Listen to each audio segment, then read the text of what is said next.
We are backstage with Krystal Hauserman, the CMO of 1111 Media, and we're going to be talking through some fun topics around generational marketing, cultural relevance, and just what's exciting going on in this industry. So thank you so much for being here, Krystal. Of course. Thank you so much for having me. I'm such a brand Innovators fan, so well, we really are thrilled to have you here. So let's dive right in for a second. Cultural relevance is something that we've talked a lot about with the community, but it's also a little bit of an undefined term. So I'd love to get your understanding of what cultural relevance means to you and to the brand, and how it manifests in the work that you lead. Yep. Thank you. It's funny, when I think about cultural relevance and is it relevant to brand, I think is a brand relevant if it's not culturally relevant? It's like, I guess that's the question. And I would advocate for no, right? I think in today's society where we're really formed around entertainment and experiences and being of the moment, like if your brand is not tapped in and has the ability to kind of capture that, what are you, right? And so at 1111 Media, we are a company literally in the tagline and the narrative is we live at the center of pop culture.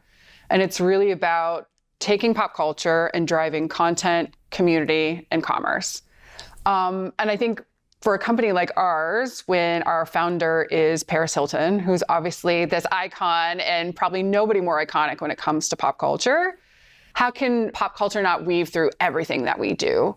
And I think she's someone as kind of a leader and a collaborator that I work with every day, she really transcends from young audiences, which allows us to go into Roblox authentically and create a gamified experience, all the way up to grandmothers, we like to joke, that watched her on The Simple Life, right? Which lets us kind of build campaigns around Y2K resurgence. So we kind of run the full gamut and really having pop culture be the center and core of everything we do and create with the partners we work with. It's what we exist. It's why we exist and what we stand for. I love it. So let's kind of build on that for a second, because it is, like you mentioned, cross-generational and crazy that they're grandmas that watch Simple Life. I know, right? 20th anniversary this year. We've reached that point. Yeah. But when you mention like younger consumers especially, they have such a filter for work in our industry. They're skeptical. They see through all of it. So how do you think about cracking through, especially when it comes to cultural relevance, but just in terms of engaging with younger audiences and the Gen Zs, the Gen Alphas of the world, and engaging with that community? Yeah, they have a high BS meter, right? And so I think of kind of the measuring stick that we always use is how we're showing up authentic. I know that word gets thrown around all the time, but also innovative.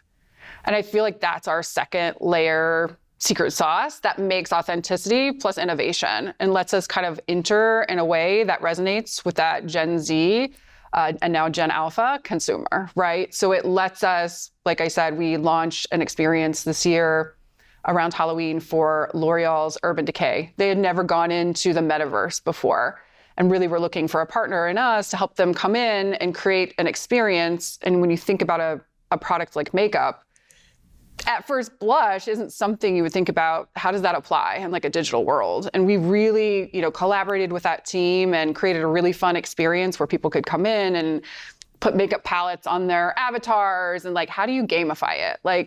I think a lot of brands who are trying to figure out the metaverse and a digital experience are coming in and doing it, what I would say, in less elegant and clunky ways. But I think it's all about how do you show up in the way that those consumers and those users of Roblox say, hey, this is fun. This is a value add to me in my life, and you're not just trying to hawk me something. But I won't just limit it to a metaverse experience, right? I think the second secret sauce, or the things that I think about, is to take a brand like Hilton Hotels, right? That's been around for, generations. And they're coming in, and we came on board with them last year, the Hilton for the Stay campaign, which you've seen, the global campaign. And I love what the CEO recently said about that campaign. He said, Peloton, pumpkin spice waffles, and Paris Hilton are what is bringing about the resurgence of the Hilton Hotels brand. And again, I think that is, how do you take a legacy brand that's been around forever and make it relevant, make it cool. When those younger consumers are figuring out where they're going to stay in their next destination, like Hilton's suddenly back on a roadmap, and that's what we're helping them do, right? Is really speak to them in a way that's fun and pop culture, and through different methods that isn't just linear commercial spots, right? I love it. Yeah. Again, we talked about the metaverse. We're talking about, engaging with younger consumers. There's a lot of really fun, exciting things about being a marketer today, right? Lots of new technologies, lots of fun trends.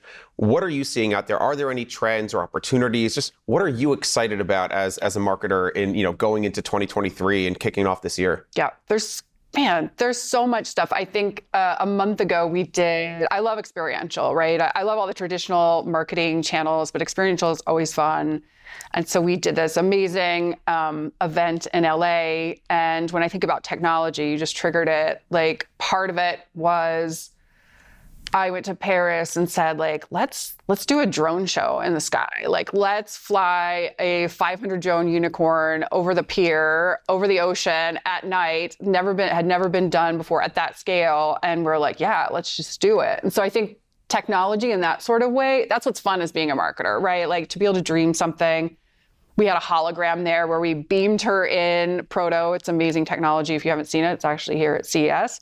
That ability to play with technology in that fun way, I think is really exciting.